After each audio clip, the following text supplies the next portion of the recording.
بسم اللہ الرحمن الرحیم۔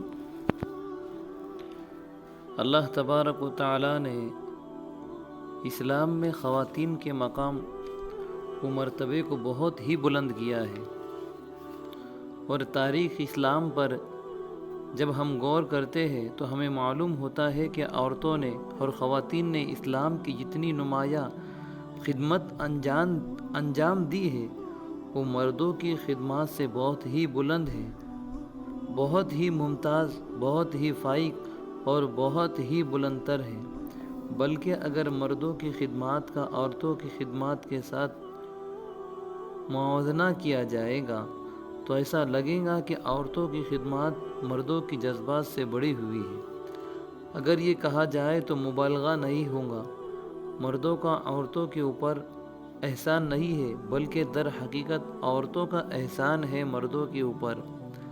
آپ دیکھیے، شروعات سے دیکھیے عورتوں کی خدمات کتنی نمایاں رہی ہے۔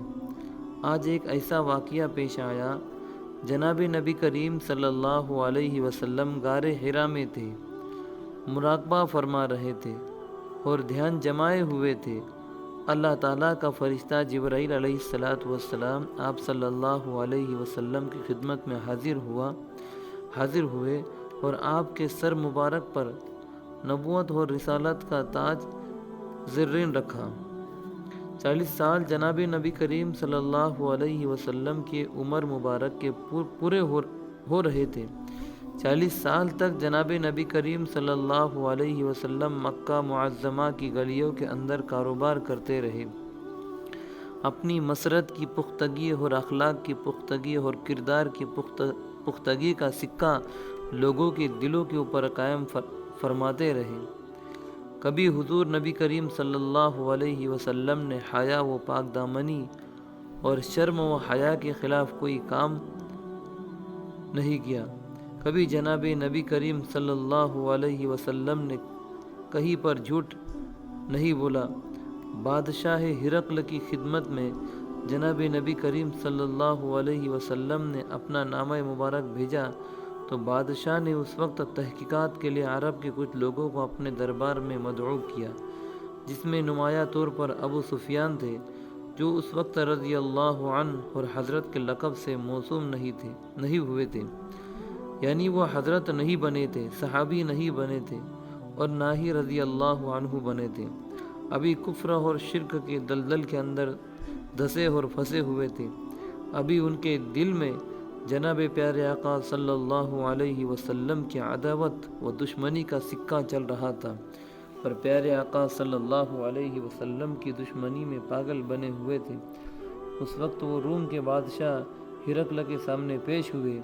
اس بادشاہ نے ابو سفیان سے مختلف قسم کے سوالات کیے۔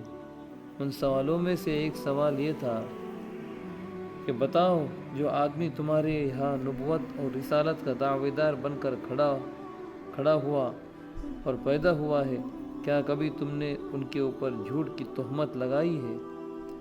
بادشاہ نے ابو سفیان سے یہ نہیں پوچھا کیا کبھی تم نے ان کو جھوٹ بولتے ہوئے دیکھا، کبھی تمہارے سامنے انہوں نے جھوٹ کہا، یہ نہیں کہا، بلکہ یہ پوچھا کہ کیا کبھی تم نے ان کے اوپر جھوٹ کی تہمت لگائی، یعنی جھوٹ بولنے کی بات تو بہت دور کی ہے، کبھی جھوٹ بولنے کی تہمت بھی لگائی تم نے؟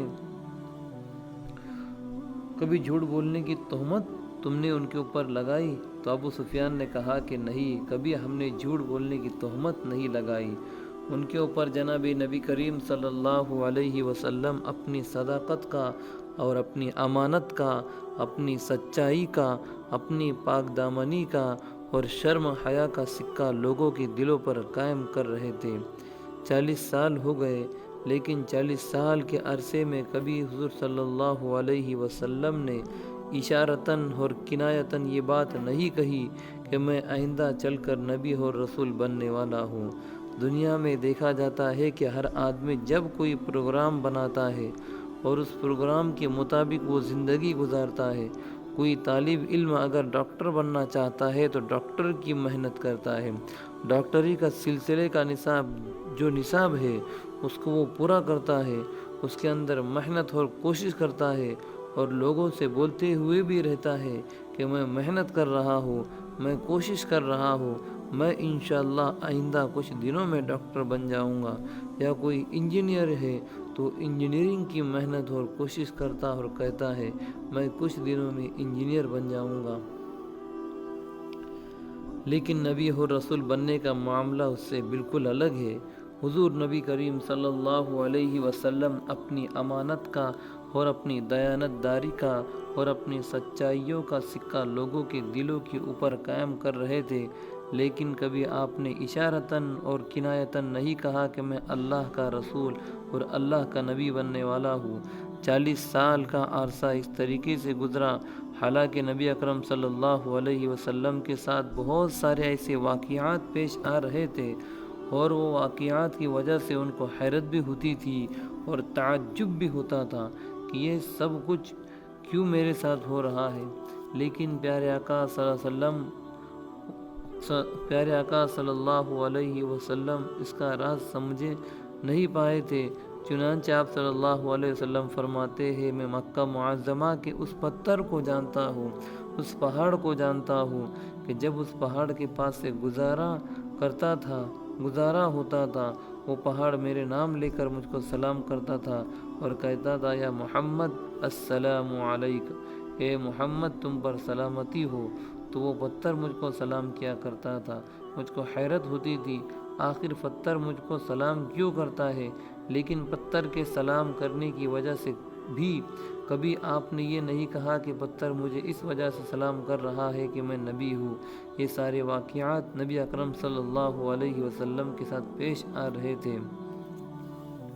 اللہ تعالیٰ نے اتنا سچا اور اتنا پکا اور اتنا سارے نبیوں سے افضل نبی اللہ تبارک و تعالیٰ نے ہم کو دیا ہے۔